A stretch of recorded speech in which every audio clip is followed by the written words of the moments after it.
আমাদের লাদাখ বাইক ট্রিপে লে সাইট সিনগুলো কমপ্লিট করে আমরা চলে গিয়েছিলাম লে থেকে পরদিন খারদুংলাতে।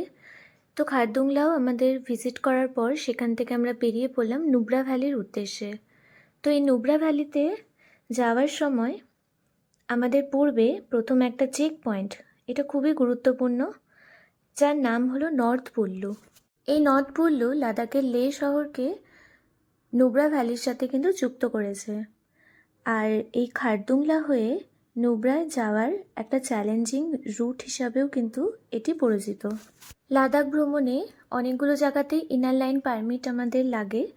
তো নুব্রা ভ্যালিতে যাওয়ার জন্য আমাদের বৈধ পারমিট আছে কিনা সেটা কিন্তু এই বিআরও এখানেই সব কিছু চেক করে নেয়। তো আমরা যে ট্যুর এজেন্সির সাথে গিয়েছিলাম তারা যদিও এইসব কাজগুলো আগে থেকে করিয়ে রেখেছিল, তাই আমাদের কোনো রকম সময় নষ্ট হয়নি। আমরা বেশ ভালোভাবে প্রাকৃতিক সৌন্দর্য এনজয় করতে করতে কিন্তু চলে যাচ্ছি নর্থ পুল্লুতে। অলমোস্ট আমরা পৌঁছেই গিয়েছি।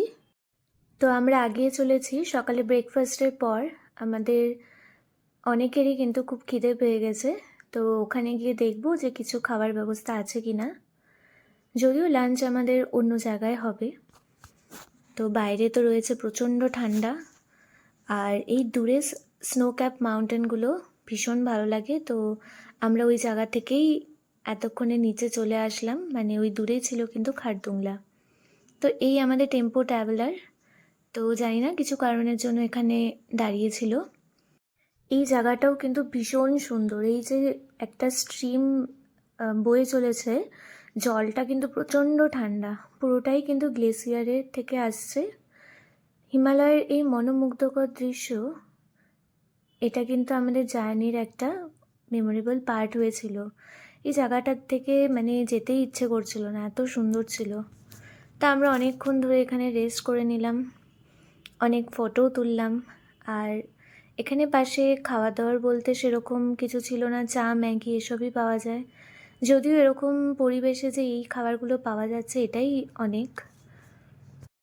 তো সারাক্ষণ হেড ক্যাপ পরে পরে চুলের অবস্থা খুবই খারাপ হয়ে গিয়েছে।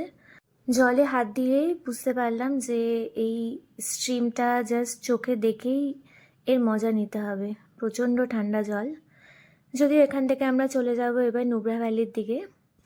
এখান থেকে যেতেও আমাদের 3 থেকে 4 ঘন্টা লেগে যাবে নুব্রা ভ্যালি।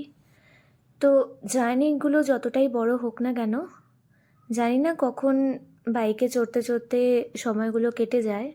যদিও ওই দিন নুব্রা ভ্যালি পৌঁছতে আমাদের রাত হয়ে গিয়েছিল, কারণ মাঝে ছিল আমাদের অনেকগুলো অ্যাক্টিভিটি। তো সেই অ্যাক্টিভিটিগুলো তো কোনোভাবেই মিস করা যাবেই না। তো এই সুন্দর জায়গাগুলো দেখতে দেখতে যা কিছু মনে ক্লান্তি থাকে সবটাই কিন্তু দূর হয়ে যায়। আর এখানেও বেশ কিছুটা হাঁটাহাঁটি করলেই ভীষণ প্রবলেম হতে থাকে। ট্রাভেল এজেন্সির সাথে আসাই সব থেকে বেশি ভালো, কারণ তারাই সব কিছু জানে যে কোথায় খাওয়া দাওয়াটা পাওয়া যায়, যেটা এখানে মেইন প্রবলেম। এত বেশি অ্যাভেলেবেল তো নেই খাবার দাবার। তো যাই হোক, এখান থেকেও আমরা কিছুটা খেয়ে নিয়ে আমরা চলে যাচ্ছি নুব্রা ভ্যালির দিকে। তো পরে ভিডিও নিয়ে চলে আসবো আবার।